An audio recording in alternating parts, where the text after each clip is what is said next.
Block मान्यता दाबी रे जोर धरिला आंदोलन। कलाहांडी जिला दंडपाट अंचल को ब्लॉक मान्यता दाबी रे जिलापाल को दाबीपत्र देइछंती अंचलवासी। एही दाबीपत्र ब्लॉक क्रियानुष्ठान कमिटी पक्षरु मुख्यमंत्री उद्देश्य दिया जाइछि। धर्मगढ़ सहर 3 छकरू विशाल रैली रे बाहरी जिलापाल को दाबीपत्र प्रदान करथिले। धर्मगढ़ ब्लॉक 8टी पंचायत एवं कोकोसरा ब्लॉक 6टी पंचायत दंडपाट अंचल भावे ख्यात। एही 14 गोटी पंचायतर हाराहारी जनसंख्या प्राय 1 लाख ऊर्ध्व।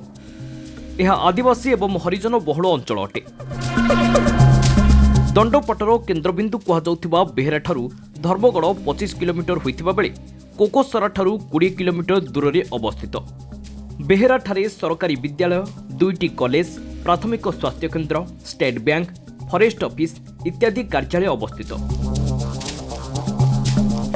बेहेरा धर्मगढ़ अंचलर प्रमुख वाणिज्य केन्द्र होइतिबारु प्रत्येक दिन पड़ोशी राज्य छत्तीसगढ़ एवं नवरंगपुर अंचलर अनेक लोक विभिन्न कार्य पई आसिथांती। तेणु समस्त दिगकू अनुध्यान कले दंडपाट अंचल बेहेरा को नूतन ब्लॉक मान्यता पाइबा पई हकदार बोली अंचलवासी दाबी करिसेंती। यह 1985 मसीहा ठारू स्थानीय लोके दाबी करने सहित आलोचना करी आसुछंती।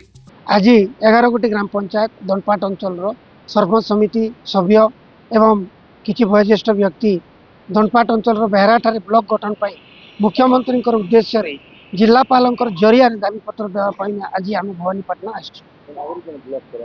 आगु आमर धर्मगढ़ दंडपाट अंचल किछि पंचायत कोकसरा ब्लॉक रे थिला आ किछि पंचायत वर्तमान भी अच्छे धर्मगढ़ ब्लॉक रे अच्छे आम संगठित नहीं पार्बार। एणुकर आम दंडपाट रिजन दिन अच्छे अंचल अच्छे दंडपाट अंचल 16टा पंचायत के नहीं कर बेहरा ठारे दंडपाट ब्लॉक गठन आमर दाबी।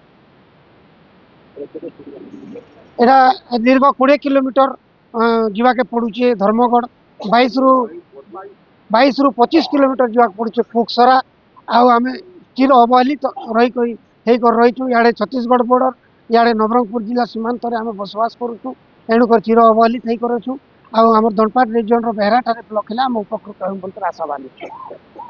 आम आइलु दंडपाट अंचल आज्ञा दंडपाट हूँ धर्मगढ़ सब डिविजन आपणकर बेहरा कोकसरा ब्लॉक किछि ब्लॉक पंचायत आउ धर्मगढ़ ब्लॉक 5टा पंचायत एंता होकर 5, 6, 11टा ग्राम पंचायत सरपंच समिति सभ्य जिला परिषद सभ्य पूर्वतन चेयरमैन नेतृस्थानीय जिन मैंने आमर अच्छन समस्ते आज आइलु जिलापाल ऑफिस के और जिलापाल ऑफिस का जरिया आम माननीय मुख्यमंत्री ओडिशा के गोटे दाबीपत्र देचु।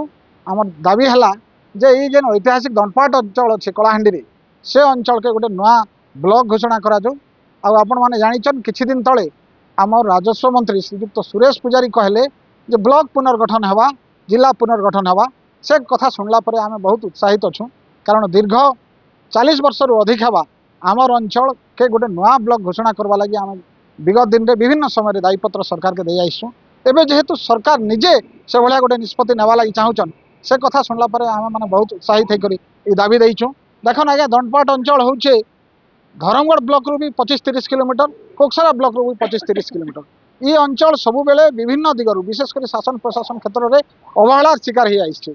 आमके जहाँ जहाँ सर्वनिम्न जे न्याय मिलवार कथा आमर विकास लगी सेटा नहीं पारुचे।